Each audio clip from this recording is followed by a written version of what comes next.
تعالیٰ عنہ، آپ کا نام تھا محی الدین، دین کو زندہ کرنے والے. تو آپ کے توسل سے بھی اللہ رب العزت نے جو دین اسلام کی شمع ہے اس کو روشن کیا. واہ سبحان اللہ. ناظرین کرام، بہت سے ہمیں اس وقت لائیو دیکھ رہے ہیں. قاری عابد سعید نقشبندی صاحب، ان کا میں نام لے لوں تاکہ یہاں کی برکتیں ہیں وہ بھی حاصل کر سکیں. امریکہ سے چودھری خالق صاحب، مقصود اشرف نقشبندی صاحب، اور یہاں کے بڑے فیض یافتہ اور بڑے یہاں کے محبت کرنے والے مرید چودھری مشتاق احمد صاحب جو حاجی والا کے ہیں جی، مظہر اقبال صاحب، فضل الہی صاحب، ذیشان علی رضوی صاحب، محمد عامر صاحب، اور اس کے علاوہ اوان شریف سے ہمیں دیکھا جا رہا ہے، ناروال سے مفتی احمد سعید طفیل صاحب. اس کے علاوہ جتنے عابد بھائی ہیں، ملک گوہر جمیل صاحب ہیں، عثمان ماجد صاحب ہیں، اللہ تعالیٰ تمام کو جزائے خیر عطا فرمائے. عثمان مجید صاحب ہیں، حسن گور صاحب ہیں، اللہ تعالیٰ آپ کو خیر و برکت عطا فرمائے. اور اس آستانے کا جو فیض ہے اس کو پوری دنیا میں تا قیامت اللہ تعالیٰ شاد باد فرمائے. علامہ صاحب، ہر آستانے پر، ہر درگاہ پر کچھ سالانہ پروگرام ہوتے ہیں. ناظرین کے لیے وہ بھی بیان فرمائیں، یہاں پر اس آستانے پر حضرت صاحب کی درگاہ پر سالانہ کون کون سے پروگرامز ہوتے ہیں؟ حضرت صاحب رحمۃ اللہ تعالی علیہ کی ظاہری زندگی مبارکہ سے لے کر اب تک جو بڑا پروگرام ہوتا ہے نا، وہ 11 اور 12 ربیع الاول کی درمیانی رات کو ہوتا ہے. واہ سبحان. اور وہ کس طرح شروع ہوا تھا کہ حضرت صاحب رحمۃ اللہ علیہ کو آقا کریم صلی اللہ علیہ وآلہ وسلم نے فرمایا کہ گوہر الدین میرا میلاد کیا کر. واہ سبحان. تو آپ نے عرض کی کہ حضور میلاد میں آپ کا کیا کروں گا، لیکن عرض یہ ہے کہ جب میں میلاد کروں تو آپ کرم نوازی فرمایا کریں، یعنی آپ تشریف لے آیا کریں. تو حضرت صاحب رحمۃ اللہ تعالی علیہ فرماتے ہیں کہ سرکار مدینہ نے فرمایا ٹھیک ہے میلاد تم کرو، میں کرم نوازی فرمایا کروں گا. پھر حضرت صاحب نے میلاد کر کے ایسا بتا دیا کہ اس وقت اس زمانے میں کسی کو میلاد کا نام بھی نہیں آتا تھا کہ میلاد کیا ہوتا ہے. تو 11 اور 12 کی درمیانی رات کو حضرت صاحب کے ظاہری زندگی مبارکہ سے لے کے آج تک جو بڑا پروگرام ہے جسے ختم پاک کہتے ہیں، وہ میلاد شریف کا ادھر حضرت صاحب کی حویلی میں مجلس گاہ میں ہوتا ہے. دوسرے نمبر پہ حضرت صاحب رحمۃ اللہ تعالی علیہ کے علاوہ بھی اور حضرت صاحب بھی جتنے اولیاء کاملین ہیں نا، آپ مجھ سے بہتر جانتے ہیں کہ قصیدہ غوثیہ میں لکھا ہوا ہے، حضور غوث پاک فرماتے ہیں کہ ہر ولی کسی نہ کسی نبی کے قدم پہ ہوتا ہے. اللہ. اور غوث اعظم فرماتے ہیں کہ میں ان کے قدم پہ ہوں جو بدر کمال ہیں، یعنی آقا کریم علیہ الصلوۃ والسلام کے قدم پہ ہوں. اور حضرت صاحب رحمۃ اللہ تعالی علیہ جو تھے، جو ہمارے حضرت صاحب ہیں، یہ حضرت ابراہیم علیہ السلام کے قدم پہ ہیں، جو اللہ کے خلیل ہیں، اللہ کے خلیل ہیں. اور علماء نے لکھا ہے کہ حضور کے بعد جتنے انبیاء کرام ہیں ان سب میں زیادہ شان خلیل اللہ کی ہے. دوسرا نمبر سرکار مدینہ کے بعد ان کا آتا ہے. میں پڑھا قرآن کریم کی 63 آیات کے اندر حضرت ابراہیم علیہ السلام کا ذکر. سبحان اللہ. سرکار کے جد امجد ہیں، آپ ان کے قدم پہ تھے. تو ان کا عرس مبارک صرف پورے پاکستان میں میری معلومات کے مطابق صرف جندڑ شریف میں ہوتا ہے. حضرت ابراہیم علیہ السلام کا عرس رجب کے مہینے میں ادھر ہی صرف ہوتا ہے. اگر کہیں ہوتا ہو تو میں اس کا انکار نہیں کرتا، لیکن میرے علم کے مطابق اور علماء سے اور مشائخ سے میں نے جو سنا ہے وہ یہیں پہ ہوتا ہے. اور سیدہ کائنات سیدہ فاطمہ الزہرا سلام اللہ تعالی علیہ ورضی اللہ تعالی عنہ، آپ کا حضرت صاحب قبلہ عرس کروایا کرتے تھے 2 رمضان المبارک کو. اس کے بعد 10 محرم شریف کو سید الشہداء امام علی مقام کا آپ ختم پاک دلایا کرتے تھے. اور معراج النبی کے سلسلے میں 26 رجب کو آپ پروگرام کروایا کرتے تھے. اس طرح اور بھی بہت سارے پروگرام ہوتے تھے. اور اب قبلہ حضرت صاحب کے بعد بھی 2 بڑے پروگرام ہوتے ہیں، ایک تو وہ میلاد شریف والا اور دوسرا حضرت صاحب کے اصال ثواب کے لیے آپ کا جو عرس مبارک ہوتا ہے اس پہ 5 جمادی الاول کو، ٹھیک ہے، 1952 کو آپ کا وصال ہوا تھا. 2 فروری تھی اور 5 جمادی یعنی چاند کی 5 تاریخ تھی، انگریزی مہینے کی 2 تاریخ تھی. اس تاریخ کو 5 جمادی الاول کو آپ کا سالانہ عرس مبارک ہوتا ہے. اور اس حوالے سے ایک گزارش میں آپ کی خدمت میں یہ بھی کروں کہ جو سلسلہ اویسیہ ہے نا، اس کے متعلق شیخ عبدالحق محدث دہلوی رحمۃ اللہ علیہ نے لکھا ہے کہ اس سلسلے کے 7 بنیادی اصول ہیں. پہلا اصول یہ ہے کہ اتباع رسول، حضور صلی اللہ علیہ وآلہ وسلم کی اتباع. دوسرا نمبر، دنیا میں رہ کر دنیا سے دل نہ لگانا. یہ حضرت صاحب کی بلا کی یہ بھی بات ہے کہ ساری زندگی حضرت صاحب نے اپنی قمیض کو جیب نہیں لگوائی، جیب لگوائی نہیں۔ آج کل تو پیروں کے حالات ہی بہت آگے جا چکے ہیں نا، مختلف ہیں۔ آج کل تو بہت آگے کا معاملہ ہے، میں اس پہ تبصرہ نہیں کرتا، لیکن حضرت صاحب وہ ولی اللہ کہ جن کا توکل اس انداز کا تھا۔ آپ کے گاؤں میں مولانا محمد شریف کوٹلوی رحمۃ اللہ علیہ وہ تشریف لائے تھے، جن کا لقب تھا فقیہ اعظم، فقیہ اعظم، اعلیٰ حضرت کے خلیفہ تھے، ماشاءاللہ اتنے بڑے عالم دین، اللہ ان کی قبر پہ رحمت فرمائے۔ جب وہ حاجی والا سے ہو کے ادھر سے آئے نا تو حضرت صاحب کا شہرہ بہت تھا، تو جب حضرت صاحب کی خدمت میں حاضر ہوئے تو حضرت صاحب رحمۃ اللہ علیہ کی خدمت میں جب بیٹھے تو حضرت صاحب سے پوچھا، حضرت صاحب آپ کی جیب بھی نہیں ہے، آپ کے پاس کوئی بندہ اتنے پیسے بھی نہیں دے رہا، کوئی خدمت بھی نہیں کر رہا، لیکن آپ عالی شان لنگر کھلا رہے ہیں لوگوں کو، علماء کی خدمت کر رہے ہیں، سادات کی خدمت کر رہے ہیں، طلباء کی خدمت کر رہے ہیں، ائمہ مساجد کی خدمت کر رہے ہیں، لوگ آتے جا رہے ہیں، کھاتے جا رہے ہیں، یہ نظام کیسے چل رہا ہے؟ تو حضرت صاحب نے فرمایا مولانا میرا رب چلا رہا ہے، میرا رب چلا رہا ہے۔ انہوں نے پھر عرض کی کہ حضور کیسے چل رہا ہے بتائیں تو صحیح۔ آپ نے فرمایا میرا اللہ چلا رہا ہے۔ تیسری بار پھر عرض کی کہ حضور بتائیں تو صحیح کیسے چل رہا ہے؟ تو آپ نے فرمایا مولانا میرا رب چلا رہا ہے۔ تو آپ نے جاتے وقت ان کی خدمت بھی کی، انہوں نے انکار کیا، آپ نے اسرار کے ذریعے ان کی خدمت کر کے ان کو بھیجا اور فرمایا آپ عالم دین ہے، علماء کی خدمت کرنا ہم درویشوں کا کام ہے۔ علماء کی خدمت آپ کرتے تھے، ایسے پیر نہیں تھے جو کہتے کہ فقیری اور مولوی اور پیری اور نہ، آپ علماء کے بہت زیادہ علماء کی خدمت کرتے ہیں، اور طریقت جدا نہیں، جامع تھے شریعت اور طریقت کے، شریعت کا فیض بھی اور طریقت کا۔ جب وہ حضرت صاحب کی خدمت سے چلے گئے نا تو حضرت صاحب نے فرمایا، مولانا نے غور نہیں فرمایا، کتنی مرتبہ پڑھا ہوگا وَمَن يَتَوَكَّلْ عَلَى اللَّهِ فَهُوَ حَسْبُهُ، اللہ جو اللہ پر توکل کرتا ہے اللہ تعالیٰ اس کے لیے کافی ہوتا ہے۔ تو رضوان صاحب کچھ کہنا چاہتے ہیں؟ جی قبلہ علامہ منصور صاحب نے فرمایا کہ حضرت ابراہیم علیہ السلام آپ کے قدم کا فیض آپ کو نصیب ہوا، تو اس پر قبلہ علامہ صاحب حضرت جنید بغدادی رحمۃ اللہ علیہ آپ نے لکھا ہے کہ جو امت محمدی کے اندر صوفی ہے اس کے اندر 8 صفتوں کا ہونا ضروری ہے، اور ان میں سے جو پہلی صفت ہے وہ ہے سخاوت والی، وہ ہے سخاوت والی۔ جس طرح خواجہ صاحب کا آپ ذکر کر رہے ہیں تو امت محمدی کا جو ہر صوفی ہے وہ سخی ہوگا، ہر ولی جو ہے سخی ہوگا، وہ سخی ہوگا، اور اس کو سخاوت کا فیض کہاں سے ملے گا؟ حضرت ابراہیم خلیل اللہ سے، حضرت ابراہیم علیہ السلام کی سخاوت سے اس کو فیض ملے گا۔ اور جس طرح آپ فرما رہے تھے خواجہ صاحب کے بارے میں نے پڑھا ہے کہ آپ کا جو جب وقت تھا نا ظاہری حیات کا، کھیتی باڑی کا کام تھا، تو جب کھیتی باڑی کے جتنے بھی وہ دانے جو کچھ بھی آتا وہ ساری فصل آپ اللہ کے راستے میں سخاوت کر دیتے۔ آپ کے ہم کو حضرت صاحب گجر ہے نا، گجر یہی کام کرتے تھے حضرت ماشاءاللہ باڑی کا، ماشاءاللہ، اور آپ جتنی فصل آتی ساری فصل اللہ کے راستے میں سخاوت کر دیتے، اس لیے آپ کو حضرت ابراہیم علیہ السلام کی جو سخاوت ہے اس کا فیض ملا۔ واہ سبحان اللہ۔ ناظرین میں سے حضرت صاحب کی شخصیت پر بڑی خوبصورت کتاب لکھی ہے مولانا شاہد جمیل صاحب نے، وہ بھی اس وقت ہمیں لائیو دیکھ رہے ہیں، تھوڑی دیر بعد تشریف لا رہے ہیں۔ اور آستانہ علیہ ڈوڈا شریف کے جو خطیب ہیں ہمارے دوست علامہ تنویر احمد وٹالوی صاحب، وہ بھی ہمیں دیکھ رہے ہیں، آجی وقاص انور باڑا صاحب وہ بھی ہمیں دیکھ رہے ہیں۔ جتنے ناظرین ہیں اللہ تعالیٰ صاحب کو سلامت کچھ رکھے۔ نکات وہ سلسلہ ویسی ہے کہ میں جلدی سے عرض کر دیتا ہوں، بنیادی اصول جو ہیں۔ دوسرا میں نے عرض کیا کہ دنیا میں رہ کر دنیا سے دل نہ لگانا۔ نمبر 3 مقصد کے بغیر اور حق کے خلاف کوئی بات زبان سے نہ نکالنا۔ نمبر 4 یاد الہی سے کسی وقت بھی غافل نہ ہونا۔ نمبر 5 ہر وقت اللہ تعالیٰ کو حاضر اور ناظر جاننا۔ نمبر 6 ہر حال میں راضی برضا رہنا اور غصہ کو پی جانا اور غیبت سے اجتناب کرنا۔ غصہ کو پی جانے کے حوالے سے ایک میں ایسا واقعہ جو ہم اگر اپنے گھر میں اس پہ عمل کریں تو ہمارے گھروں میں لڑائیاں نہ ہوں، پریشانیاں ختم ہو جائیں۔ وہ حضرت صاحب کا مختصر سا واقعہ آپ سماعت فرمائیں۔ وہ یہ ہے کہ حضرت صاحب تشریف فرما تھے تو لانگری نے آ کے آپ کی خدمت میں چاول پیش کیے، تو جہاں پہ چینی ڈالنی تھی وہاں پہ نمک ڈال دیا، اور نمک بھی زیادہ ڈال دیا۔ تو حضرت صاحب قبلہ تناول فرماتے رہے، کھاتے رہے، کھانے کے بعد صرف یہی زبان سے ادا فرمایا کہ بھائی دھیان کیا کرو، بس اتنی بات۔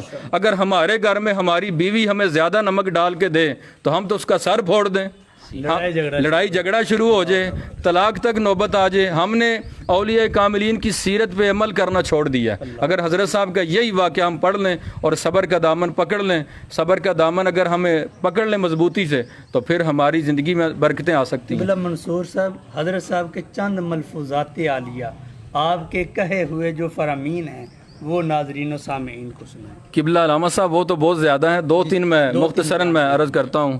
ٹھیک ہے, ایک علامہ رضوان صاحب بھی پیش فرمائیں گے, ایک آپ بیان کر دیں. حضرت صاحب رحمۃ اللہ تعالی علیہ جو خوبصورت بات ارشاد فرماتے تھے, جس کا آپ سامنے دیکھ بھی رہے ہیں. آپ فرماتے تھے کہ یہ فیض میرے دنیا سے جانے کے بعد بھی جاری رہے گا اور لوگ میری قبر سے توحید کا فیض لیتے رہیں گے. یہ آپ فرماتے تھے. اور آپ رحمۃ اللہ تعالی علیہ کے بے شمار ملفوظات ہیں. ایک آپ فرماتے کہ افسوس ہم اس دور میں پیدا ہوئے ہیں کہ جس دور میں مرید اپنے پیر کو وہ مقام دے رہے ہیں جو مقام رسول خدا کا ہے. اللہ, ہاں, یہ اسرار گوہر میں بات لکھی ہوئی ہے. اور آپ کی خدمت میں رضا کہ اسرار گوہر جو کتاب ہے نا, وہ ابھی ان کے جو مصنف ہیں انہوں نے مجھے فرمایا کہ یہ آپ بتا دیں بعد کہ اس کے 5 ایڈیشن اشاعہ ہو چکے ہیں, اور جو بیرون ممالک میں لوگ رہتے ہیں ان کے لیے انگلش میں وہ اشاعہ ہو چکی ہے. اور ابھی حضرت صاحب کے پوتے مولانا میاں محمد یوسف صاحب رحمۃ اللہ علیہ, جن کا مزار آپ کے سامنے ہے, آپ اس کی زیارت کر رہے ہیں, ان کی سیرت پہ بھی ان قریب علامہ صاحب وہ کتاب لکھ رہے ہیں. جی علامہ صاحب آپ ایک جی قبلہ علامہ صاحب, حضور خواجہ صاحب رحمۃ اللہ علیہ کا بڑا پیارا فرمان, اور ہم سب کے لیے سمجھے کہ وہ ایمان کی جان ہے. واہ واہ سبحان. آپ نے فرمایا کہ جو آقا کریم علیہ السلام کا بے ادب اور گستاخ ہے, اللہ تعالیٰ اس کو توبہ کی توفیق نہیں دیتا. اس لیے کہ جو سب سے بڑی بے ادبی اور سب سے جو بڑا کفر ہے وہ آقا کریم علیہ السلام کی بے ادبی اور گستاخی ہے. تو حضور خواجہ صاحب رحمۃ اللہ علیہ نے قرآن مجید کی وہ جو آیت مبارکہ ان تحبط اعمالکم وانتم لا تشعرون, اس کی یوں سمجھ لے کہ تفسیر سادہ لفظوں میں بیان کر دی کہ جو آقا کریم علیہ السلام کا گستاخ اور بے ادب ہوگا, اللہ تعالیٰ اس کو توبہ کی توفیق عطا نہیں کرتا. حالانکہ جو توبہ ہے اس کا دروازہ ہر وقت کھلا ہوا ہے, مگر جو آقا کریم علیہ السلام کا بے ادب ہوگا اس کو اللہ تعالیٰ توبہ کی توفیق ہی نہیں عطا کرتا. یعنی اس سے جو توبہ کا شعور ہے وہ چھین لیا جاتا. اس لیے اللہ تعالیٰ ساری امت مسلمہ کو جو ناموس رسالت ہے اس پر پہرا دینے کی توفیق عطا فرمائے. علامہ صاحب, اللہ تعالیٰ نے حضرت صاحب کو جو ایک خاص مقام عطا فرمایا تھا وہ کشف کا مقام عطا فرمایا تھا. تو آپ نے کشف کے ذریعے کئی بزرگان دین کی نشاندہی قبروں کی اور مزارات کو بھی بنوایا. چند مزارات حاضرین و سامعین کو بیان کریں جو آپ نے اپنی سرپرستی کے اندر تعمیر کروائے. ان مزارات میں سب سے پہلے تو سیدنا تانوخ علیہ السلام کا مزار مبارک ہے جو ہیڈ مرالہ کے قریب ہے. داتا صاحب نے آپ کو وہاں پہ جانے کا حکم ارشاد فرمایا تھا. اور پیر حبیب اللہ ویسی صاحب رحمۃ اللہ علیہ آپ کے پوتے حضرت صاحب کے فرماتے تھے کہ حضرت صاحب ساری زندگی جا کے تفسیر پوچھتے رہے, تانوخ علیہ السلام پڑھاتے رہے. حضرت صاحب کی زندگی ختم ہوگی, تفسیر ختم نہیں ہوئی. اللہ اللہ اللہ 50 سال کا عرصہ کتاب میں لکھا ہے, 50 سال حضرت صاحب حاضری دیتے رہے. ایک تو وہ مزار اس کی تعمیر آپ نے کروائی ہے. اور جب آپ جا کے آپ نے سوال پوچھا تو اندر سے آواز آئی کہ 1000 سال بعد میری پسند کا بندہ آیا ہے جس نے یہ آ کے اپنی ذات کا نہیں پوچھا, خدا کی ذات کا پوچھا. ہم صرف اولیاء کے پاس جاتے ہیں کہ ہمارا بیٹا بیرون ملک چلا جائے, ہماری بھینس دودھ زیادہ کر دیں, یہ کر دے وہ کر دے. لیکن حضرت صاحب فرماتے ہیں کہ اندر سے آواز آئی 1000 سال بعد میری پسند کا بندہ آیا ہے, صرف خدا کے لیے, اللہ کا پوچھا, اپنی ذات کے لیے نہیں آیا. اس کے ساتھ ہی ایک مزار ہے حضرت سیدنا امنون علیہ السلام, حضرت سیدنا امنون علیہ السلام کا مزار, وہ بھی آپ نے تعمیر کروایا.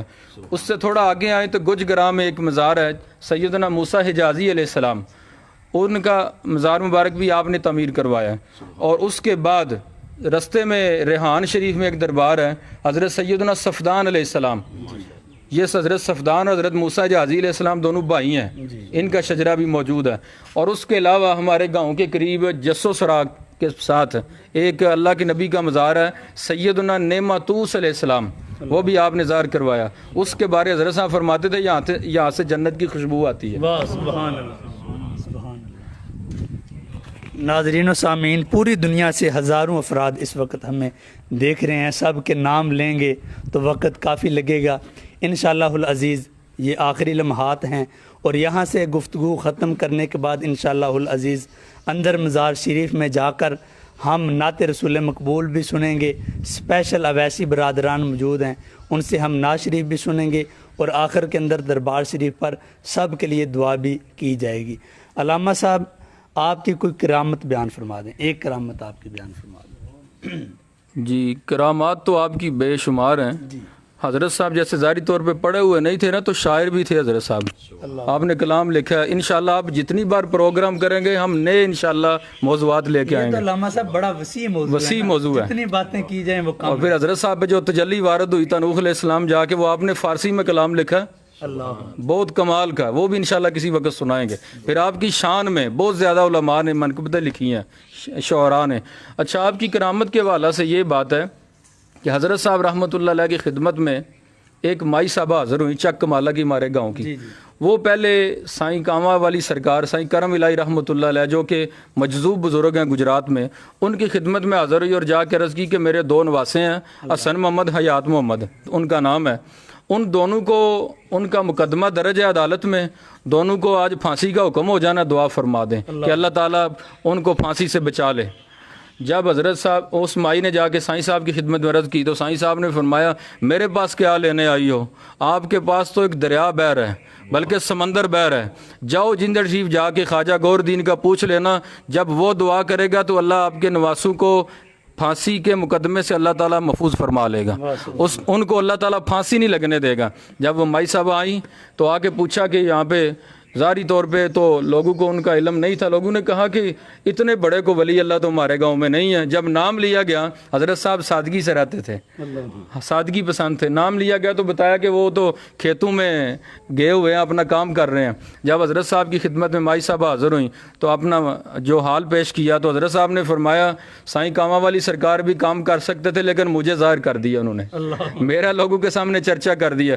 حضرت صاحب نے جو اپنا امامہ شریف تھا نا، اس سے ایک ٹکڑا لے کے 2 حصے کیے، فرمایا جا کے اپنے دونوں نواسوں کو دے دینا، وہ اپنے امامے میں ایک ایک رکھ کے جب جج کے سامنے جائیں گے تو جج بری لکھ دے گا۔ جب مائی صاحب نے جا کے وہ کپڑے دیے اور امامہ شریف میں رکھ کے جب وہ جج کے سامنے گئے تو جج نے لکھ دیا کہ دونوں بری ہیں۔ پھر وہ علامہ صاحب وہ ایک جو اہل حدیث آیا آپ کی بارگاہ میں، بے شک، اور حدیث غلط، وہ ذرا واقعہ بیان کریں۔ پھر وہ گجرات کا ایک مماتی مولوی تھا، میں ان کا نام لے کے اپنا پروگرام گندا نہیں کرنا چاہتا، وہ مماتی تھا، تو وہ جو سرکار کو نہیں مانتا وہ ولی کو کیا مانے گا؟ وہ نا حیات النبی کا منکر ہوا ہے گجرات میں، تو ابھی اس کو عذاب بھی ہو رہا ہوگا، لیکن ادھر تو رحمتیں برس رہی ہیں نا۔ وہ جب حضرت صاحب کی خدمت میں آیا تو مجھے اس بندے نے بات بتائی جو ادھر بیٹھا ہوا تھا، ہمارے گاؤں کے سائیں محمد نیت صاحب سے، انہوں نے مجھے وہ بیٹھ کے طریقہ بتایا کہ حضرت صاحب ایسے پاؤں کے بل بیٹھے ہوئے تھے، اور جب بیٹھے ہوئے تھے تو حضرت صاحب کی خدمت میں جب وہ آیا تو اس نے آ کے کہا کہ مولانا ہزاروی حدیث پڑھتے ہیں تو آپ حدیث کی شرح فرماتے ہیں، اس کی تشریح کرتے ہیں، میں بھی حدیث پڑھتا ہوں تو آپ ذرا شرح فرما دیں۔ آپ نے فرمایا پڑھ۔ جب اس نے کوئی پڑھا عربی کا جملہ تو حضرت صاحب نے نیچے دھیان کیا، حضرت صاحب کی عادت مبارکہ تھی دھیان نیچے کرتے، مدینہ پاک سے پوچھ کے ارشاد فرما دیتے۔ جب آپ نے ایسے کیا نا تو پھر وہ مولانا بولا، اس نے بولا کہ حضرت صاحب آپ بولتے نہیں ہیں، جب میں پوچھتا ہوں تو آپ، جب ہزاروی صاحب حدیث پڑھتے ہیں آپ شرح بیان کرتے ہیں، مجھے شک ہے ہزاروی آپ کو رات کو بتا دیتے ہیں۔ جب اس نے یہ بات کی نا تو حضرت صاحب نے فرمایا اصل میں بات یہ ہے، جب ہزاروی صاحب حدیث پڑھتے ہیں میں روضہ رسول کی طرف متوجہ ہوتا ہوں، سرکار فرماتے ہیں ہاں گوہر الدین ہزاروی سچ کہہ رہا ہے، یہی میرا فرمان ہے، یہ اس کی تشریح ہے، تم بیان کر دو۔ تو میں سرکار سے سن کے بیان کر دیتا ہوں، اور جب تم نے کچھ پڑھا نا تو میں بارگاہ رسالت کی طرف متوجہ ہوا ہوں۔ حضور نے فرمایا کہ یہ فلاں عربی کی کتاب ہے، اس کا ایک جملہ پڑھ رہا ہے، یہ میری حدیث نہیں، یہ کذاب ہے، یہ جھوٹا ہے، کذاب ہے۔ اور حضور آپ نے فرمایا کہ جب ہزاروی صاحب حدیث پڑھتے ہیں نا تو حدیث پڑھنے کی وجہ سے ان کے منہ سے نور نکلتا ہے، تمہارے منہ سے دھواں نکل رہا ہے۔ اور میری بڑی پسند کی شخصیت، ان کا ذکر بھی میں ادھر کرنا چاہتا ہوں، شیخ القرآن علامہ عبدالغفور ہزاروی رحمۃ اللہ علیہ کے استاد بھائی تھے، حکیم الامت، مفسر قرآن، شارح حدیث، مناظر اسلام، ولی کامل، حضرت مفتی احمد یار خان نعیمی گجراتی بدایونی رحمۃ اللہ تعالی علیہ، وہ گجرات جلسے میں بیان کر رہے تھے تو انہوں نے ایک بات ارشاد فرمائی، اس سے پہلے وہ بھی ادھر حاضری دے کے گئے، مفتی صاحب ادھر آئے جنہوں نے تفسیر لکھی ہے، تفسیر نعیمی لکھی ہے، اور مشکات شریف کی وہ شرح بھی لکھی ہے، بہت زیادہ آپ نے تحریری کام کیا ہے، کتب لکھی ہیں۔ حضرت صاحب تشریف فرما تھے بارش ہو رہی تھی جب مفتی صاحب آئے نا تو حاضر ہوئے, حضرت صاحب سے سوال کیا کہ حضور مرد کامل کیا ہوتا ہے, مرد کامل کیا ہوتا ہے؟ تو حضرت صاحب نے فرمایا مولانا بارش ہو رہی ہے. جی. آپ نے فرمایا مفتی صاحب یہ دیکھو نا بارش ہو رہی ہے اور نیچے پانی ہے, بارش کا قطرہ جب نیچے گرتا ہے پانی میں تو بلبلہ اٹھتا ہے, بلبلہ جب اٹھتا ہے پھر بعد میں اس کے ساتھ مل جاتا ہے. ایسے ہی جب خدا کی طرف میں بندہ جاتا ہے نا تو پھر ایک مقام آتا ہے کہ بندہ اللہ کی ذات میں فنا ہو جاتا ہے, جیسے وہ پانی کا قطرہ فنا ہو گیا. یہ آپ نے تعریف جب بیان کی تو مفتی صاحب نے گجرات جلسے میں فرمایا کون کہتا ہے خواجہ گور الدین پڑھے ہوئے نہیں ہیں, وہ تو علوم کا کوہ ہمالیہ ہیں, وہ تو علوم کا کوہ ہمالیہ ہیں. حضرت صاحب رحمۃ اللہ علیہ کو ان الفاظ میں انہوں نے یاد کیا. اللہ تعالیٰ آپ کے آستانے کی رونق کو سدا سلامت رکھے اور برکتیں اور رحمتوں کا یہ فیضان اللہ جاری رکھے. رضوان صاحب آپ کا جو آخری وقت ہے مختصر انداز کے اندر اس کو بیان کریں. جی. قبلہ علامہ صاحب حضور خواجہ گوہر الدین اویسی رحمۃ اللہ علیہ, جس طرح قبلہ علامہ صاحب نے ارشاد فرمایا کہ جو میلاد النبی کا پروگرام ہے وہ ہوا کرتا تھا, تو جب آخری پروگرام آپ نے کیا ہے نا اس کے بعد 2 مہینے تک آپ کی کمر میں درد شروع ہو گیا تھا اور 2 مہینے تک رہا. آپ کے خادم خاص نے کہا کہ حضور آپ کو اتنی تکلیف ہے اور آپ اللہ رب العزت کی بارگاہ میں دعا کیوں نہیں مانگتے؟ آپ نے بڑا پیارا جملہ ارشاد فرمایا. آپ فرماتے کہ حضرت ابراہیم علیہ السلام نے اپنے بیٹے کو اللہ کی رضا کے لیے قربان کرنا چاہا اور حضرت امام حسین رضی اللہ تعالیٰ عنہ آپ اللہ رب العزت کے راستے میں جام شہادت نوش کرنے کے لیے گئے اور میں تو بستر پر پڑا ہوا ہوں. یہ کون سی تکلیف ہے؟ یعنی وہ جو تکلیف آتی ہے نا اللہ تعالیٰ کے بندو کو, وہ اس تکلیف کو اس طرح محسوس کیوں نہیں کرتے؟ اس کی وجہ کیا ہے؟ اس تکلیف کو کیوں نہیں محسوس کرتے؟ اس کی وجہ یہ ہے کہ ان اللہ کے بندو کو, ان صوفیاء کو حضرت ایوب علیہ السلام کی جو تکلیف تھی اس پر جو صبر تھا اس صبر کا فیض ملتا ہے. اور حضور خواجہ صاحب رحمۃ اللہ علیہ کو بھی صبر ایوب علیہ السلام کا جو فیض ہے وہ نصیب ہوا تھا, اس لیے آپ کو بھی وہ تکلیف کمر درد اس قدر محسوس نہیں. میں اپنا نا جو میرا تعلق ہے ادھر وہ میں پیش کر دیتا ہوں. میرے جو جد امجد تھے نا وہ مادرزاد ولی اللہ تھے. حضور اویس الاثر خواجہ گوہر الدین احمد اویسی رحمۃ اللہ علیہ کے مرید خاص تھے. اس گاؤں کے تقریباً ہر گھر میں ان کو لوگ جانتے ہیں. ٹھیک ہے. وہ حضرت صاحب کے بہت زیادہ قرب حاصل کرنے والے تھے. حضرت بابا جی سائیں فقیر محمد اویسی رحمۃ اللہ علیہ چک مالا میں ان کا مزار مبارک ہے. حضرت صاحب کو کسی نے پوچھا کہ حضرت صاحب اتنا آپ کو اللہ نے نوازا ہے, اور حضرت صاحب کو تھوڑا نہیں تھا اللہ نے نوازا. حضرت صاحب محفل سما کے دوران ایک دفعہ قوال کو ہاتھ لگ گیا تو قوال کو کشف ہو گیا. ابھی مرید آپ کے زندہ ہیں. انہوں نے مجھے بتایا کہ ایسے جب حضرت صاحب نے ایسے کیا نا تو جب ہاتھ لگا قوال کو تو اسے وہ ستارے جو سریا کے وہ نظر آنے شروع ہو گئے اور اس کا باطن کھل گیا. تو میرے جو جد امجد تھے نا ان کے بارے میں حضرت صاحب نے فرمایا, کسی نے پوچھا حضرت صاحب یہ آپ سب کو عطا فرماتے ہیں, سب کو آپ عطا فرماتے ہیں, تو کوئی آپ بطور نمونہ بندہ پیش کریں کہ کس کو آپ نے اتنا نوازا ہو. آپ نے فرمایا یہ تو میں کچھ نہیں آپ کو بتاتا, صرف مختصر آپ نے فرمایا کہ ساڈا سائیں فقیر ہے کاماں والے تو اتلی پنجالی وگدا ہے. یہ حضرت صاحب کے الفاظ تھے. یعنی وہ آپ جو کہتے ہیں نا بیل جو ہوتے ہیں نا وہ کنویں کے ارد گرد چلتے ہیں, اوپر بیل وہ لگاتے ہیں جو اچھا خاصا طاقتور ہو.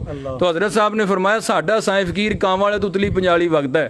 تو حضرت صاحب نے جتنے مزارہ ظاہر کروایا میرے جد امجد ساتھ تھے. میرا وہ تعلق آج کا نہیں ہے, آج سے 50-60 سال پہلے کا آ رہا ہے حضرت صاحب. جی ناظرین و سامعین, انشاءاللہ العزیز اب مزار شریف کے اندر دعا کی جائے گی, اس کے بعد تقریباً 10-12 منٹ کا وقفہ ہوگا. دوبارہ جو نئی قسط ہوگی وہ انشاءاللہ تعالی ہم اس مسجد کے اندر موجود ہوں گے جس مسجد کے اندر شیخ القرآن مولانا عبدالغفور ہزاروی رحمۃ اللہ تعالی علیہ جمعے کا خطبہ دیا کرتے تھے. وہ تاریخی مسجد, اس کی بھی آپ کو زیارت کروائی جائے گی. اور پھر وہ لائبریری جہاں پر 100 سالہ پرانی کتب موجود ہیں, ہاتھ سے لکھی ہوئی کتب بھی ہمارے علماء کرام کے موجود ہیں, اس لائبریری کی بھی زیارت کروائی جائے گی. اور جو حضرت صاحب کا حجرہ مبارک ہے اور حویلی جس کو کہا جاتا ہے انشاءاللہ العزیز اس کی بھی زیارت کروائی جائے گی. میں تمام احباب کا شکریہ ادا کرتا ہوں اور بالخصوص جو کیمرے وغیرہ کا اس پروگرام کا مینج کرتے ہیں جناب انجینئر وقار بلال بھائی، ان کا بھی میں شکریہ ادا کرتا ہوں اور دعا گو ہوں اللہ تعالیٰ ان کو بھی اور آپ سب کو دعائے خیر عطا فرمائے اور اللہ تعالیٰ سب کا بھلا فرمائے۔ ابھی انشاءاللہ العزیز اندر جا کر ہم نعت شریف سنیں گے۔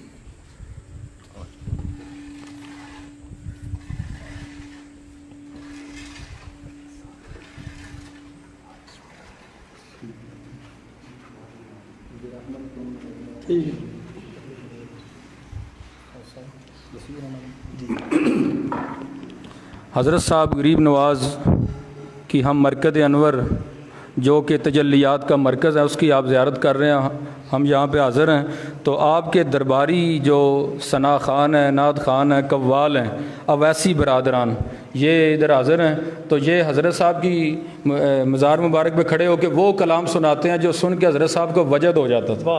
مولانا جامی رحمۃ اللہ علیہ کے کلام، ز رحمت کن نظر بر حال زارم یا رسول اللہ، غریبم بے نوائم خاک سارم یا رسول اللہ، یہ اویسی برادران پیش کرتے ہیں۔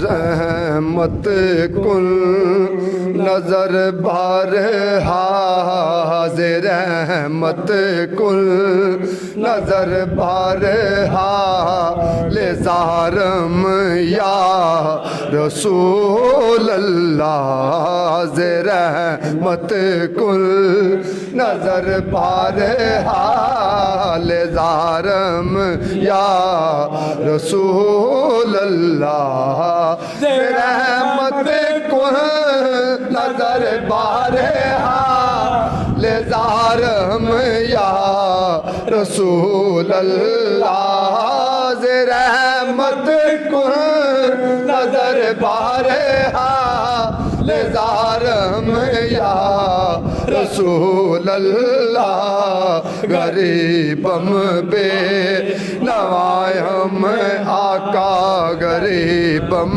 بے نوائم حاک سارم یا رسول اللہ غریبم بے نوائم حاک سارم یا رسول اللہ کبھی تو رحم میں آ جائے میری عاشو تحالی پر کبھی تو رحم میں آ جائے میری عاشو تحالی پر کبھی تو گزر میرے آقا کبھی تو گزر سوئے غریباں یا رسول اللہ نسیمہ جان بے بتوہا گزر کل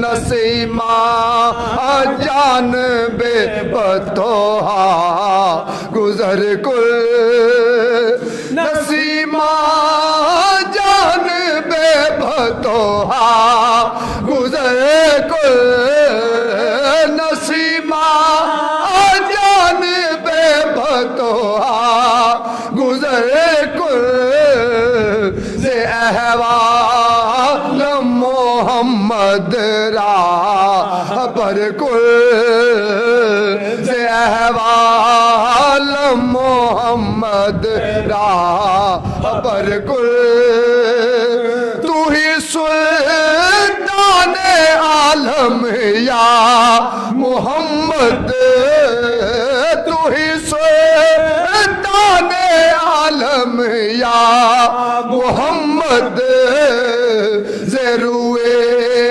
لطف سوئے مل نظر کل زیروے لطف سوئے مل نظر کل بحالے مبتلا غم نظر کل بحالے مبتلا غم نظر کل کل دوائے درد دل اے چار اگر یا محمد دوائے درد دل اے چار اگر کل ببری جان مشتاقم دراجا ببری جان مشتاقم دراجا فدائے روزائے خیر البشر کل فدائے روزائے خیر البشر کل مشرف گرچہ شد جامع لطفش مشرف گرچہ شد جامع لطفش خدایا ای کرم بارے دیگر کل نسیمہ سنا دے میری خاک بھی اڑے گی بعد اب تیری گلی دو ٹھیک ہے جناب تیرے آستاں سے مجھ کو تیرے آستاں سے مجھ کو وہ ملی ہے سر بلندے تیرے آستاں سے مجھ کو وہ ملی ہے سر بلندے میرا تاج سروری ہے میرا تاج سروری ہے تیری ہاں کے آستانہ میرا تاج سروری ہے تیری ہاک آستانہ مجھے ہاک میں ملا کر میری ہاک بھی اڑا دو مجھے ہاک میں ملا کر میری ہاک بھی اڑا دو تیرے نام پر مٹا ہو تیرے نام پر مٹا ہو مجھے کیا غرض نشاں سے تیرے نام پر مٹا ہو مجھے کیا غرض نشاں سے بسم اللہ الرحمن الرحیم اللہم صلی علی سیدنا و مولانا محمد و علی آل سیدنا و مولانا محمد و بارک وسلم وصلو علیہ ربنا آتنا فی الدنیا حسنتا و فی الآخرت حسنتا وقنا عذاب النار یا الہی تیرے نیک بندے کی قبر انور پر کھڑے ہیں یا الہی ہمارا نذرانہ اپنی بارگاہ میں قبول فرما اے اللہ جو کچھ پاک کلام پڑھا تیرے نیک بندوں کا ذکر کیا نبی پاک کی نعت ہانی ہوئی یا الہی تمام ذکر اذکار تیری بارگاہ میں پیش کرتے ہیں اے اللہ قبول فرما اے اللہ نبی دو عالم صلی اللہ علیہ وآلہ وسلم کی بارگاہ مقدسہ میں ہدیتاً تحفتاً پیش کرتے ہیں اے اللہ قبول فرما اے اللہ نبی پاک کا وسیلہ تمام انبیاء اکرام صحابہ کرام تابعین تبع تابعین تمام کی روحوں کو اصال کرتے ہیں اے اللہ قبول فرما اے اللہ بالحسوس اس پاک کلام کا ثواب اویس الوقت خواجہ غور الدین اویسی رحمۃ اللہ تعالی علیہ ان کی بارگاہ میں پیش کرتے ہیں اے اللہ قبول فرما اے اللہ ان کے درجات کو مزید بلندیاں عطا فرما یا الہی ان کا فیض پوری دنیا میں قائم فرما یا الہی ان کا صدقہ یا الہی ہمارے حال پر رحم فرما اے اللہ جو مسلمان پریشان حال ہیں اے اللہ پریشانیوں کو دور فرما اے اللہ بے اولادوں کو نرینہ صالح اولاد عطا فرما یا الہی عالم اسلام کی خیر فرما اے اللہ کشمیر فلسطین برما کے مسلمانوں کی حفاظت فرما اے اللہ ملک پاکستان کی خیر فرما اے اللہ یہاں پر جتنے ناظرین حاضرین موجود ہیں یا الہی تمام کو دین دنیا کی بلائیاں عطا فرما اے اللہ پوری دنیا سے جتنے ناظرین ہمیں دیکھتے رہے اے اللہ تیرے نیک بندوں سے محبت کرنے والے ہیں اے اللہ تمام کی خالی جولیاں اپنی رحمت سے بھر دے اے اللہ جو بھی تمنائیں مرادیں لے کر بیٹھے ہیں یا الہی ہمارے پروگرام میں شامل ہیں یا الہی اپنے گھر میں بیٹھ کر ہاتھ پھیلا کر بیٹھے ہیں اے اللہ تیرے ولی کامل کا صدقہ خالی جولیاں اپنی رحمت سے بھر دے اے اللہ جو ہم نے مانگا وہ ہمیں عطا فرما اے اللہ جو ہمارے حق میں بہتر ہے بن مانگے عطا فرما۔ اے اللہ ہمارے نور ایمان پروگرام کے جو مہمانان گرامی ہیں، پیر منصور حسین تنویر صاحب، علامہ رضوان صاحب، اے اللہ ان کے علم عمل میں خیر و برکت عطا فرما۔ یا الہی جو نور ایمان پروگرام کے انتظام کرنے والے ہیں، اے اللہ جو تعاون کرنے والے ہیں، اے اللہ ان کو دین دنیا کی بلائیاں عطا فرما۔ اے اللہ ہم پر اپنا کرم فرما۔ ربنا تقبل منا انک انت السمیع العلیم وتب علینا انک انت التواب الرحیم وفوض امری الی اللہ ان اللہ بصیر بالعباد وصلی اللہ تعالی علی رسول خیر خلقہ محمد وعلی آلہ واصحابہ اجمعین برحمتک۔